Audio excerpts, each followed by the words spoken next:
Hey there, I am back with another deck review, and today I'm going to be looking at Fillide from Jocu Playing Cards.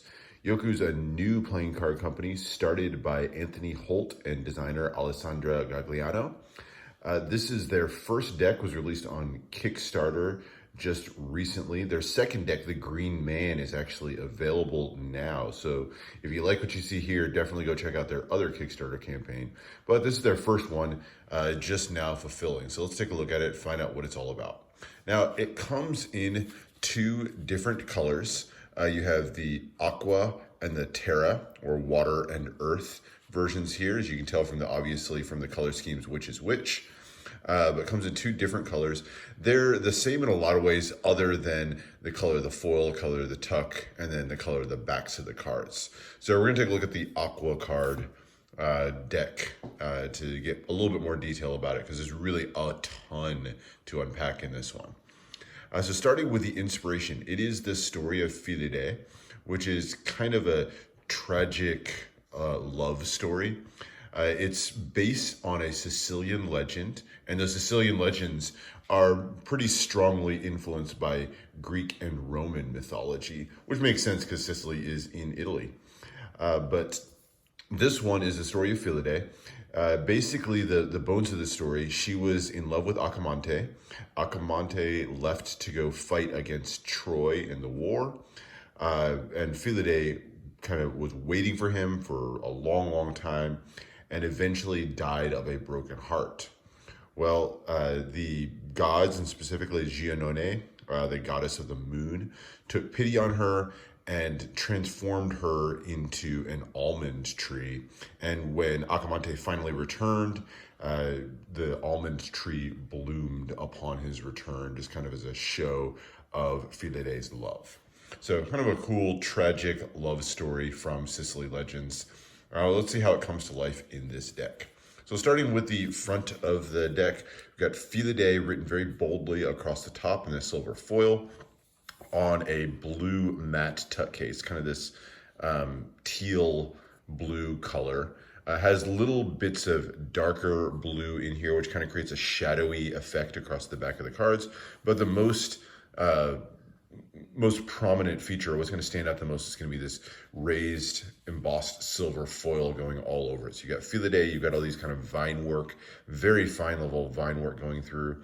You have a large moon, and then you have what are almond blossoms that are kind of reaching out over. So you have these couple of branches with almond blossoms on them, and then a kind of thicker silver border. Around the larger moon here, you have some kind of images of the phases of the moon. That's a nod to Giannone, the moon goddess who transformed Fillide. And if I zoom in here, you can see just how much fine detail, even just like those sparkles around there. Just a ton of very, very fine foil work that was done on this one. So really beautiful. On the side, it says Fillide on one side. These symbols here are what's called the triskele. It's a symbol that's very prominent in Sicily specifically, and it's kind of symbolizes the cycle of nature. There's kind of three whirls there. Other side says made in Europe. This is a Cartamundi made deck here. And then on the bottom, some ad copy for Cartamundi and Jocu, along with their logo there. And then at the top, Fillide by Jocu Playing Cards with a couple of little embellishments. But as I flip it to the back here, you'll see probably the most impressive part of this entire deck, and that is the beautiful foil work that's done here. This is all fully embossed and just dripping in beautiful, highly detailed foil. This is a representation of the back of the cards, so we'll take a deeper look at some of the symbols in here in a minute. But I want you to get a look at just how detailed that is here. I mean, look at how closely layered this foil is, and just how much detail you can see through this. It's a really beautiful back. The foil work is so clean. I mean, you still make out all of the details. I know that the designers, they went through a couple of iterations. They mention it as they're going through the Kickstarter campaign to get this foiling just the way they want, and I think they did just a magnificent job on that. As you open it up, No really big additional details, but you do have a Latin phrase written here in very, very, very tiny font, a little bit hard to read. But it says, Et tamen expecto redoas modosirus avanti, ut tua sit solo tempore lapsa fides. Which is, it's part of the writings of a guy named Heroides, and it means loosely, I wasn't able to get a clean Latin translation, but something like, and still await return, though late, so your faith only erred in its delay. A couple extra embellishments there, and then no printing on the interior of the tuck case. But that's it. It's been a while on that tuck case, but it is really just a fantastic look to it. So a really beautiful tuck. Now taking a look at the back of the cards, and it's that same design we were looking at, but now it's on that teal background with silver metallic inks. And take a little bit closer look at some of the details on this one. So obviously you've got all of that leaf and vine work surrounding here, but prominently in the center, you have two images of Fillide as an almond tree. So this is once she's transformed into an almond tree, and you can kind of see the trunk makes out the shape of a woman that's rooted to the ground and then has the almond blossoms sprouting out. So really, really beautiful. That's mirrored on the other side. And then you have the circular design as well as the two triskeles on either side here. And then you've got the phases of the moon surrounding her, again, as a nod to Giannone. So really beautiful, fine detail work here. Again, you can kind of see just how clean that highly detailed leaf work is all the way around. Have a series of kind of silver and blue borders here, culminating in that thin white poker border. There's the backs of the cards, really beautifully done, just like the tuck. Extra cards you get two identical jokers. Both of them feature what's the Trinacria, which is the original name, actually, the island of Sicily. It is based on the emblem, the triskele that we were just looking at, the three circles. So you can kind of see the three-sided shape that's going here. But this time it's made out of this kind of bizarre image here, but it's three human legs that are forming the three different triangles. You have the head of Medusa in the center, along with these sheaves of wheat poking out. This is actually kind of the emblem of Sicily. So if you look at the flag of Sicily, you'll see the same image on there, but it's based off of that triskele and that cycle of nature. This Joker in the corner. So two identical jokers. Have a blank face card as an extra little gaff, and then an ad card for Jocu where they tell you a little bit more about the inspiration of the deck there, as well as mentioning their Instagram handle. Now the cards themselves. I'm going to start with the four aces because these are the cards right here that tell the story of Fillide and Acamante. So it starts with a large heart. That's actually where the story begins, and has the large heart in the center, and then you can see Fillide and Acamante embracing there in the center. Pretty standard pips and indices in the corner. Custom, but nothing too special on these. And then as you turn to the ace of spades, now this is after Acamante is left. You can see Fillide sitting there on a branch kind of waiting for him. Ace of diamonds, now this is the death of Fillide, and you can see already the almond blossoms, or the almond branches that are starting to spread out after she's passed away. And then finally, the ace of clubs is her as a tree with the almond blossoms sprouting out. So it kind of tells the four stories. There's more than the four elements of the story. There's more than that you may have noticed on a few of these in terms of symbology. All of them feature this little triangle emblem on them, and that's a nod to some of the original arcane symbols of the suits and the elements that they may represent. So as you look across these, this one right here is the symbol for water, and then you have the symbol for air over here, the symbol for earth, and the symbol for fire. And you'll see little elements of that on some of these, like the air one, you've got the wisps of air surrounding Fillide as she waits. Earth, obviously symbolized by Fillide returning to the earth or becoming one with the earth after her death. And then on this one over here, you've got fire. And right here on Fillide's chest, you can see the fire is still burning in her heart, despite the fact that she's died while waiting for Acamante. They're kind of cool, extra little bit of symbology going back to the original elemental ties of the different suits. So there's the 4 aces. The rest of the deck. So the number cards are going to be fairly standard for all of these. You get slightly custom pips, but nothing too special, just on a white background. But you have more detail, of course, in the quartz. And we'll start here with the heart quartz. And they're going to feature different characters. And these are not necessarily all characters from Fillide's stories, but they are characters from different bits of the mythology. And so these 3 here are 3 of the different gods, and they use their kind of Italian names in talking about them. But you've got Hephaesto over here, who is the blacksmith maker. You can see his anvil over here, as well as his warhammer. You've got Aphrodite, the goddess of beauty, in the center, and then Eros, the god of love and lust, on the other side. A few other things to point out in this one. All of the queen quartz are going to feature almond blossoms somewhere on the card. Again, kind of a nod to the Fillide story. They also kind of harken back to the original Italian suits. So in Italian suits, they didn't use spades, hearts, clubs, and diamonds.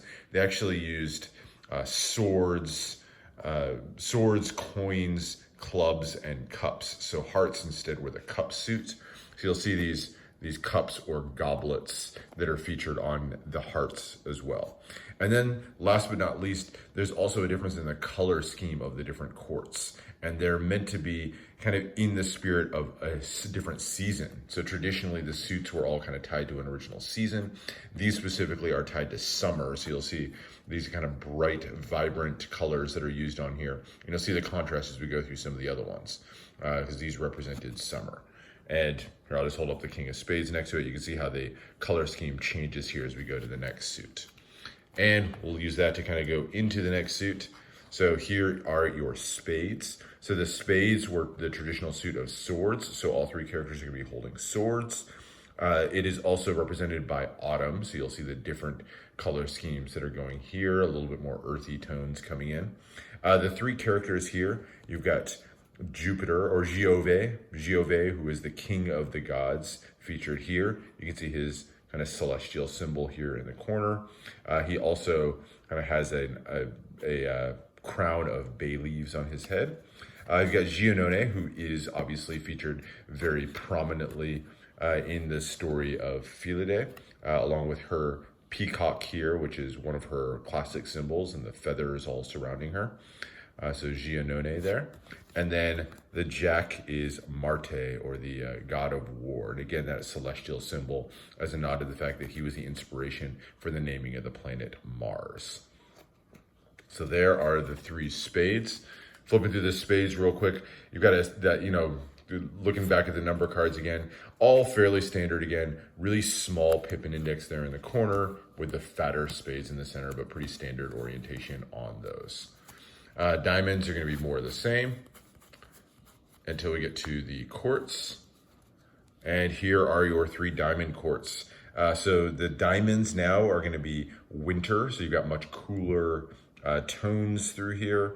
It is the suit of coins traditionally. So the brooches here are going to be made of little small coins. And the 3 characters you've got here, so you have the Jack, who's Poseidon. Obviously, you can see his trident there, as well as little shells here that you can see in his tunic. The Queen of Diamonds is Persephone, and the King of Diamonds is Ade, the god of the underworld. These were husband and wife in the traditional mythology. But Persephone specifically was the goddess of architecture, so you can see her holding the wheat sheaves. And then the god of the underworld here, you can see the skull on his shoulder, as well as that of his wife. So there's your 3 diamond quartz. And last but not least are the quartz of the clubs. And the clubs are going to be the one suit where the kind of the name translates. This was traditionally the suit of clubs, but it was more the weapon, the club. So you'll see each of them are holding this kind of raw club here on the side. Kind of an interesting club representation, complete with that leaf that's kind of still attached to it. but the three gods that we have represented here are all going to be the Titans, the old gods. It's represented by spring, so you can see that kind of vibrant color palette coming back as well. The king here is going to be Kalus, who is kind of the king of the old gods. He has that bay leaf crown, just like Zeus was wearing, as well as an image of the firmament with the moons above, kind of framing him in the background. The queen of clubs is going to be Mother Earth, Terra, and again features those almond blossoms. That was kind of Kalus's wife. And then last but not least is Saturno, the god of time, Kalus's son, who ultimately was the one who usurped power from his father. But he's the god of time, so you can see the hourglass on his brooch as well as kind of representation of a clock there in the background. And all three of them, of course, are holding those clubs. And then as you flip through, nothing too special on the clubs themselves. So that's it. A ton to unpack here. Handling of the deck is really, really nice. If you've used Cardamundi cards before, this is their linen finish. One of the last decks is actually going to use that linen finish on this one. They handle really, really nicely, in my opinion. Definitely not everybody loves these, but I absolutely love these. A little bit disappointed they won't be making these anymore, but they handle really, really nicely as well for cuts, fans, all of that. Taking a quick look at the other deck, they're going to be very similar cards all the way through, but the color scheme obviously has changed. So where we had silver foil before, we're now using gold foil on kind of a brown background for the Terra deck. Most of the details are going to be the same, or all of the details are going to be the same. And then the card backs themselves change as well. Same design, but now it's going to be done in brown with kind of an orangish gold metallic ink on the backs of the cards. So really beautiful look, very, very different look. Here are the two of them side by side. Very bright for being these naturalistic tones, in my opinion. The cards themselves, though, are going to be the same right down to the color schemes and all that. So you're not going to see any differences on the card faces themselves. Uses for the deck. You could use this for most anything. The handling is great, so you could use this for cardistry. You could absolutely use this for gameplay. Definitely a very readable, easy to use deck. The suits maybe, or the pips in the corner may be a little bit small, but definitely usable. Usable for Magic, but honestly, this one is one that I think was just meant to be appreciated for the art, the story, and the details. The two of them, Anthony and Alessandra, put in a ton of detail, every single little bit. I mean, we're up to like almost 18 minutes on this video because there's just so much to unpack, from the from the elements to the seasons to the traditional suits of the cards, the characters, the story. Just so much detail went into it, and I love that it doesn't feel cram-packed with detail. I mean, as you look through these, they still look like usable, readable, relatively simple courts, but there is just so much to unpack in these. You do get a couple of extras along with the campaign if you were a Kickstarter backer. One of the things that helped me out a lot, they do include this kind of book, which tells a little bit more of the story of the different characters. So really appreciated getting this to learn a little bit more about it. And then they also did produce a coin for Jocu. So there's the backs of it with Jocu's logo, and then the front of the coin features a really beautiful design of Fillide, the almond tree, in her almond tree form. So really beautiful little extras you get with the campaign. So that's it. That is the look at Fillide. Hope you enjoyed. Let me know what other decks you want to see. I have a lot of other decks coming in. I've kind of been picking up a ton of them lately, so I'm trying to kind of catch up with some of those reviews. But let me know if there's some specific ones that you want to see. I'll try to get those into the list. Hope you enjoyed. Subscribe for more deck reviews and unboxings, and without a doubt, go back Jocu's other campaign, the Green Man. There's about a week left, and it is really worth you checking out, especially if you like this one. So go check them out. I'll put a link in the description to where you can do that. Thanks a lot, and I'll see you for the next one.